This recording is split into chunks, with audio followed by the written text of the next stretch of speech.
Um, there is no legal or constitutional basis for a framework to do or a framework to do that. So I think it is an opinion of a legislator. So I will leave it at that. Hindi pwede hindi pwedeng gawin yun at the moment. To restore the trust of the public daw, SP, sa gitna ng mga issues ng corruption. Well, first of all, and I have vowed already, we will make sure that the budget process, as far as the Senate is concerned, will be transparent and accountable. Everything will be done through the eyes or within the purview of the people, no, of the public. So that's one. No? And then hopefully the ICI can open to the public its deliberations. You know? That's another. And the most important of all is that the judiciary act well. In other words, may mga ma-prosecute, may mga makulong, at may ma-find guilty yung mga guilty. You know, to make sure that those who are guilty are proven so and are sentenced. Palagay ko doon pag nakita ng mga tao na gano'n na nangyayari, malinaw ang paggamit ng pera nila. Diba? Malinaw ang investigasyon. Malinaw din ang resulta ng judiciary. What more can you ask for? Yun ang importante. So SP, hindi ho option yung pagbibitiw from President to Congressmen na sa sinasabi ni, para daw clean slate, sabi ni Senator Alan. Cannot be an option. What do you do with those who are not guilty? What do you do with those who are newly elected and have no bad records? What do you do with them? Idadamay mo doon sa mga guilty or sa mukhang guilty kung hindi man guilty. Kung meron bang marumi, ba't natin idadamay yung mga malinis doon sa marumi? So I don't know, it's very far-fetched as far as I'm concerned. It's we will be entering something like uncertainty and chaos in the political world pagka ganon.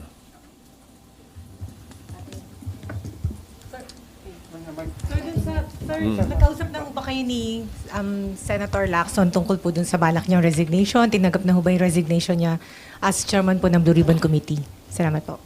Hindi, nagkausap kami kagabi. Wala pa kami tinatanggap. Wala pa naman siyang pinapadalang sulat or I think he wants to do that personally. Nagkausap kami kagabi. And ayun, nagkausap kami kagabi. You know, Senator Laxon is frustrated. He's not stressed. Sanay sa stress yun eh. Yeah. Pero ang nakikita niya, frustrated because nag-hearing siya, may umaangal. Bakit nag-hearing? Pag hindi siya nag-hearing, may umaangal. Ba't hindi nag-hearing? Ano ba talaga? Diba? So, and then I think the way he ran the Blue Ribbon Committee hearings were very good. Huh? So, siguro, the man is frustrated.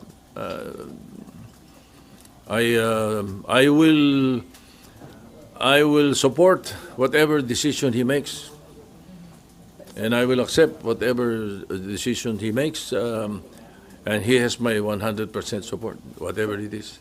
SP, yung pong decision niya po ba ay final na o pwede pa po siyang mapahinuhod ng majority at ninyo na magstay put as chairman po ng Blue Ribbon Committee? I think that question is best asked of him.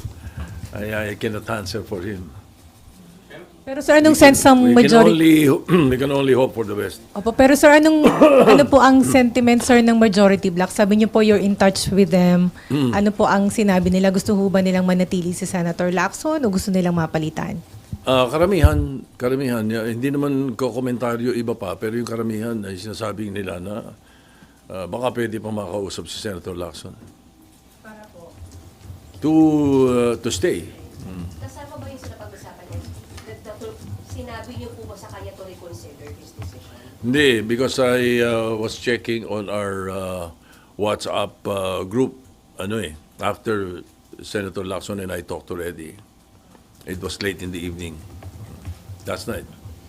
Sir, Sir, meron po kasi mga nagko-comment na kaya raw po aalis si Senator Ping is para hindi na ma-unstabilize yung pong, ma-destabilize yung pong Senate leadership na meron daw pong namumungko, parang siya na lang daw yung sacrifice dahil maraming hindi masaya daw dun sa pagpapatakbo niya ng Blue Ribbon.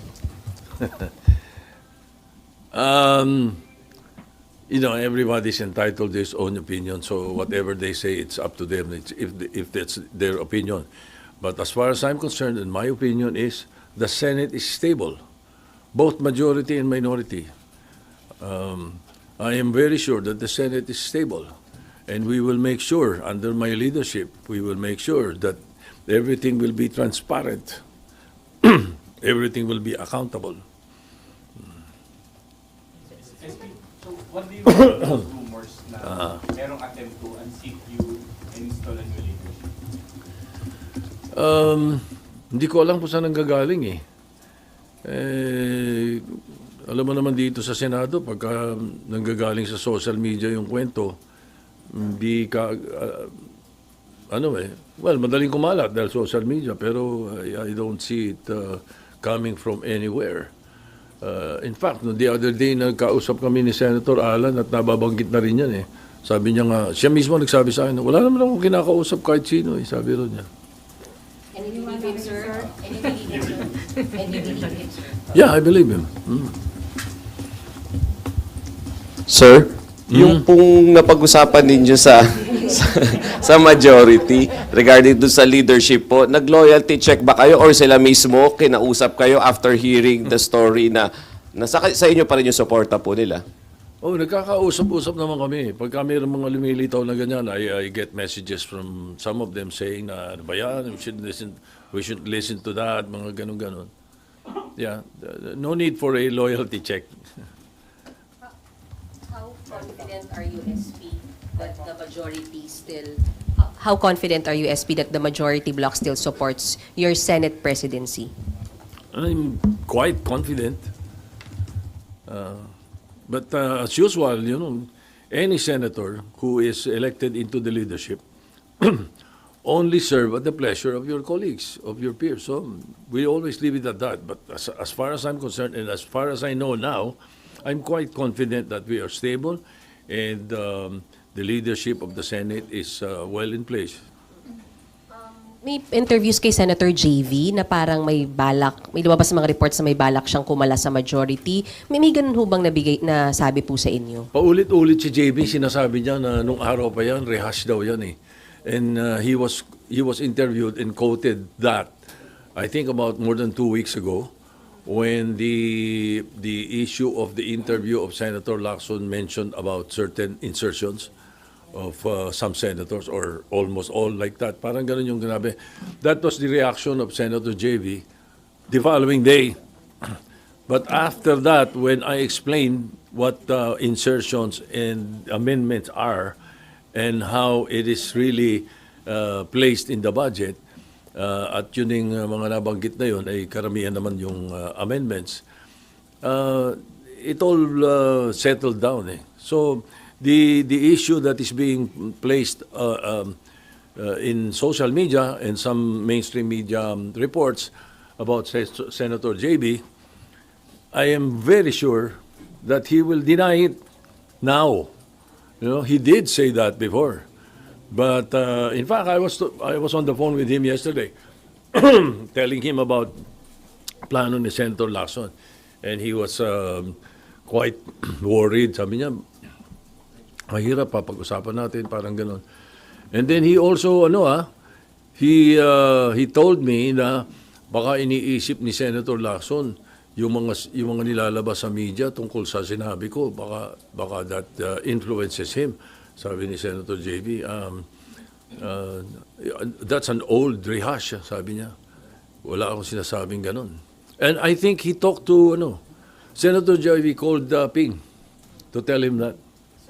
As far as you know, SP, walang kahit sinong miyembro ng mayorya ang kakalas at this time po. Yes. SP, kung sakaling matuloy po yung resignation ni Senator Ping, sino po yung posibleng pumalit? Tsaka itutuloy pa po ba yung mga hearing ng Blue Ribbon kahit mag-resign na si Senator Ping? The Blue Ribbon is always alive as far as the Senate is concerned. Kaya siya lang ang pwedeng mag-motu proprio hearing without a resolution, without a privilege speech, without any bill referred to it.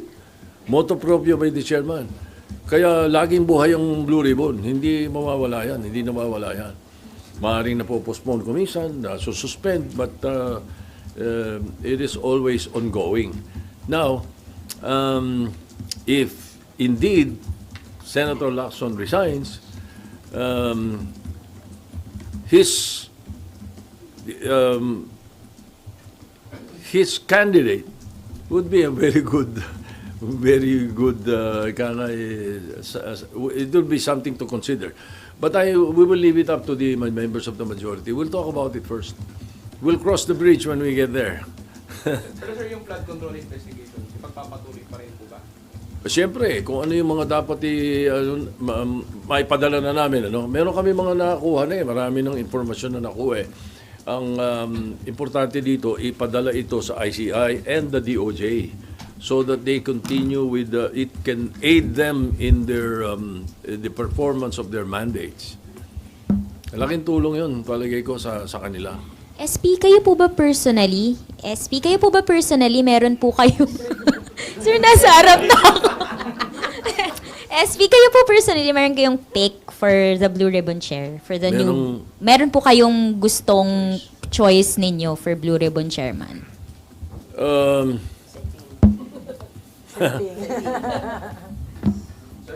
Other than Senator Laxon? There are about 3 or 4 members of the Senate who I think would be able to handle it also, but mahirap sundan din yung footsteps ni Senator Laxon. Sir, itong mga lang po, parang change of leadership again, tingin nyo outside forces po, meron nang iintriga lang sa Senado? Posible. Malamang may mga nag-iintriga lang sa Senado. Sige, sapagkat pagkausap ko naman yung leadership ng minority, wala naman kaming hindi pinagkakaunawaan eh. Sir, political po? I'm sure. Yeah. Meron na kayong iniisip na kung anong grupo? I don't know. Pwedeng manggaling sa kaliwat kanan niyan, whatever. Hindi na. We should not allow these talks to hamper the work of the Senate. And that's the reason that last week we decided to suspend the sessions habang wala yung mga agenda na mayroong mga bills pending. Nakita nyo yung mga pending na treaty, pinalasa lang muna namin. Then we suspended to allow the budget deliberations and the budget hearings, I should say, to allow the budget hearings to continue without stoppage. Kasi nangyayari, every 3 p.m., because of the session, they have to stop the budget hearings. And the other hearings of the different the committees, because the only way we can get the agenda into the plenary is when the committees are done and are ready to report out the bills. One thing that I'm sure not a lot of people are aware of, or there are few who are not aware of the fact that the Senate works on committees, through committees. The Senate works through committees. We don't work in plenary. We work through committees. Kaya ang mga bills at ang agenda ay nanggagaling sa committee work. And in this case, because of the single most important piece of legislation to be passed, the budget, the GAA for 2026, we should be very clean, other than what happened in the 2025 budget, I think it needs our full attention. And that is the reason that in this suspension of the final week of the sessions and into the break is only as far as the both houses are concerned. But as far as the Senate is concerned, it is a working break because of the budget hearings and the committee hearings. Ayan. Approve nyo na po ba yung hiling ng House na sa October 13 na kayo mag-adjourn? October 13, Yes, sir.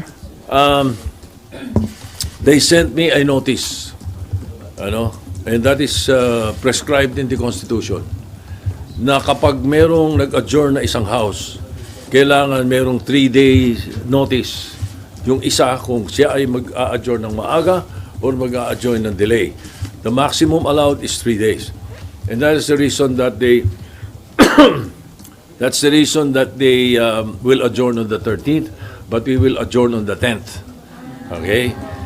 Ngayon, okay, yun. Now, why are they adjourning on the 13th? And this is, of course, born out of my talks with Speaker Boji D and their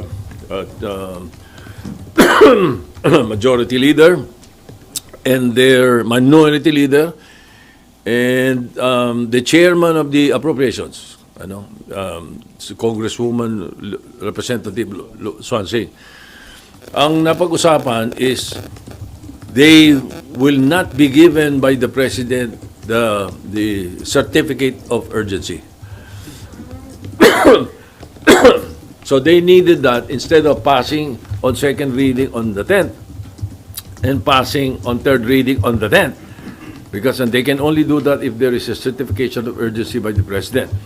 The President does not want to certify the budget as urgent so that there will be time to go through the budget in at least 3 days para mabasa mabuti kung tama lahat yung pinapadala. I think that is the thinking himself. The President himself said that. Ayaw niya nung i-shortcut yung 3-day rule. So ganun din. Pagdating sa Senate yan, ganyan na rin yan. I'm sure he will not. Pero sir, usually po merong certification nun, sir, no? Na taon-taon, parang taon-taon. normal po siya. Taon-taon, dahil pinapass break. Opo. Ayaw nga ni Presidente ngayon na maisip daw na ipapass break. So ayaw niya nung 3-day rule, according to Speaker Boji. So I'm sure, I expect the same thing in the Senate. So, hindi nyo yun napag-usapan sa LEDAC? Hindi nyo po napag-usapan with the President yun sa LEDAC? Nabanggit din niya, pero in passing. And in the LEDA, we were able to coordinate lang or pinagsama-sama namin yung bills ng mga senador, top 3 each, pero may mga ibang hawig-hawig, kaya total was 68. And in the House, 100 something, 200 something. And then, meron ang DepEd, yung DepEd. DepEd meron. So pinagsama-sama namin yun. In the first regular session of the 20th Congress, which is now, at least there are 12 in the LEDAC that was agreed upon in the LEDAC and with the President's consent. Sir, yung hindi po pag-certify as urgent nung budget, hindi naman siya makaka-affect or makaka-delay dun sa proseso? Hindi, makakabuti. Sapagkat lagi na lang eh. Nagmamadali ang Congress nung araw pa hanggang ngayon. Pagdating nung aapurahin yung pagpapapasa on second reading, tapos hihingi na certification sa Presidente para the 3-day rule is removed. Papasa na rin on the same day. Tanong, nabasa nyo ba? Di ba? Tanongin mo yung mga congressman at mga senador. Nabasa nyo ba pagkatapos ng second reading? Di ba? So maganda talaga na tama yan, na hindi approve on the same day. You have 3 days to go over and review what you approved on second reading before you vote in a nominal vote on the third reading. Sir, dahil po dun, bukod sa insertion, sir, yung ganong paspasan, naging paraan din, sir, para mailusot yung insertions? Correct, correct.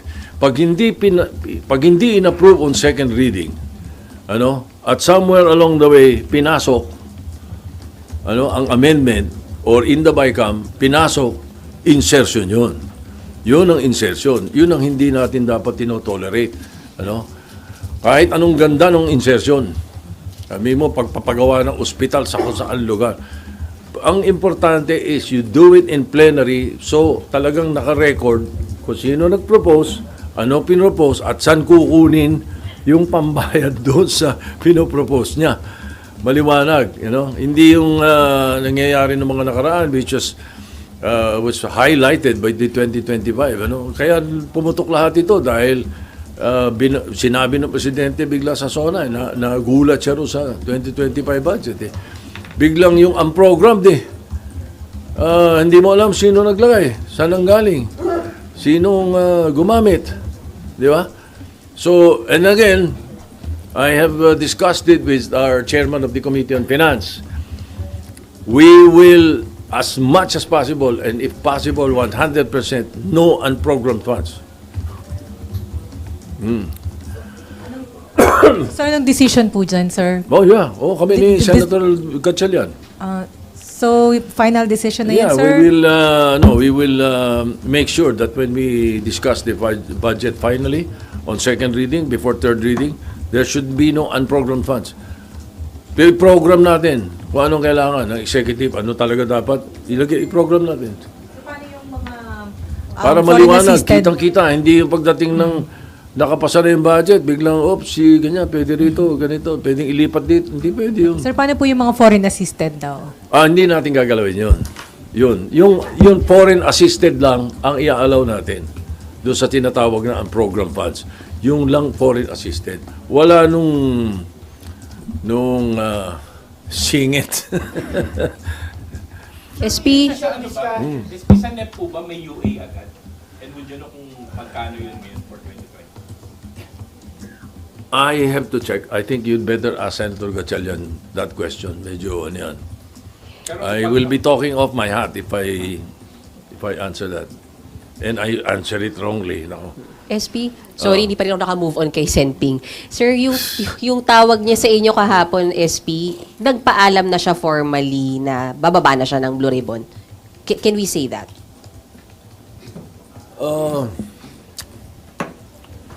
Wait, let me recall. Sino ba tumawag? Ako ba tumawag o siya tumawag? Teka.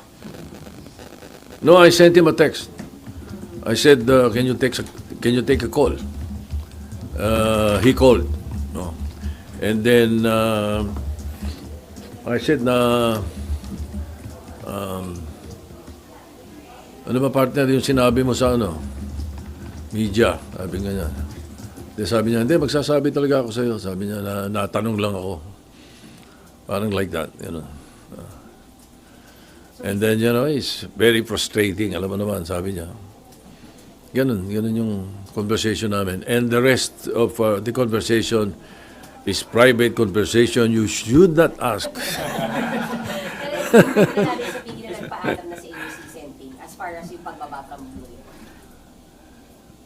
What is that again? Nagpaalam na si Senping sa inyo sa pagbaba niya sa Blue Ribbon. Sinasabi niya nagpaplano siya na mag-resign.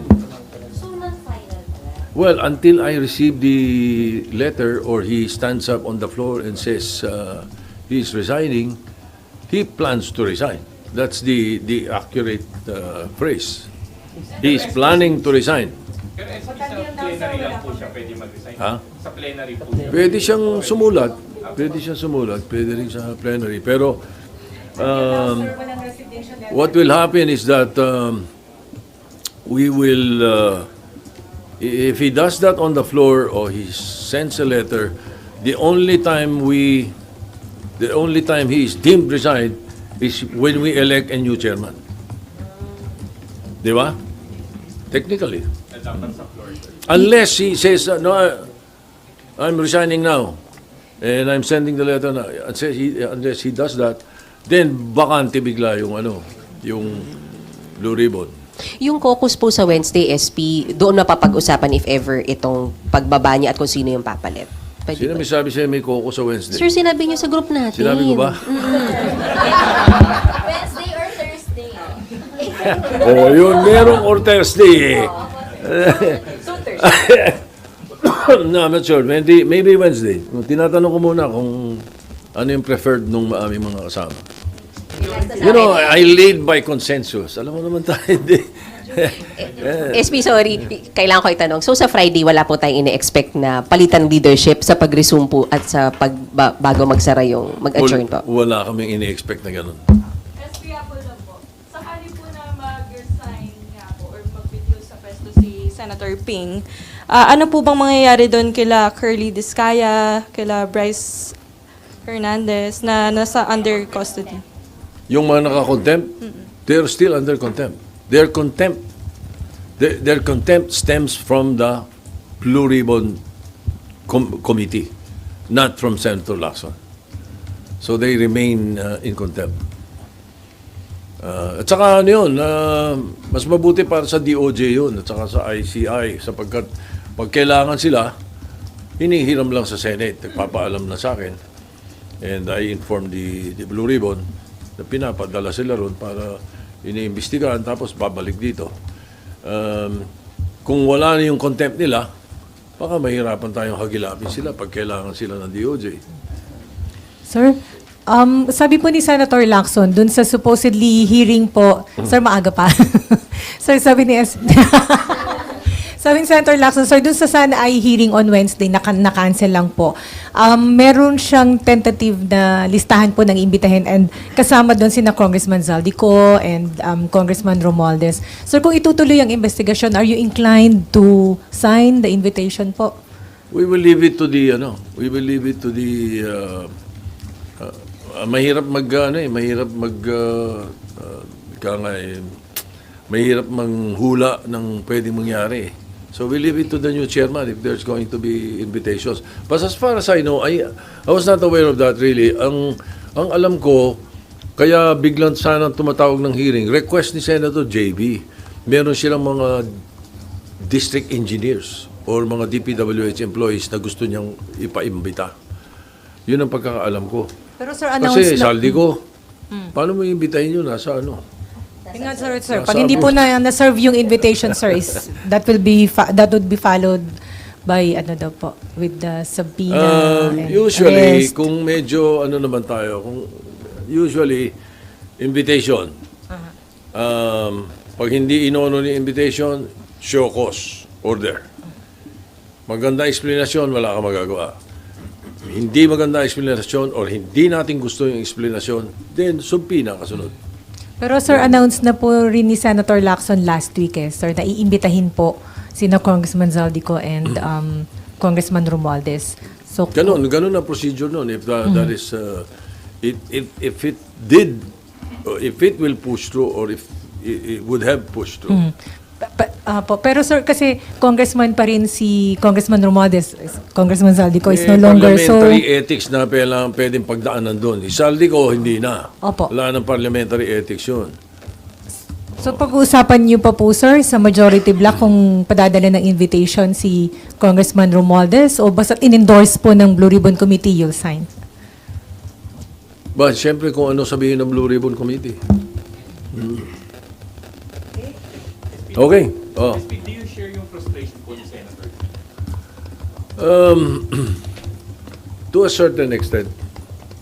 To a certain extent. Kasi, kumisan kasi yung mga hearing namin na kung napapanood nyo naman siguro may mga spurious Di ba? May mga spurious na mga hindi naman dapat na pinag-uusapan sa Blue Ribbon nakakasingit So, to a certain extent, I understand his frustration. Okay. Thank you very much. Thank you.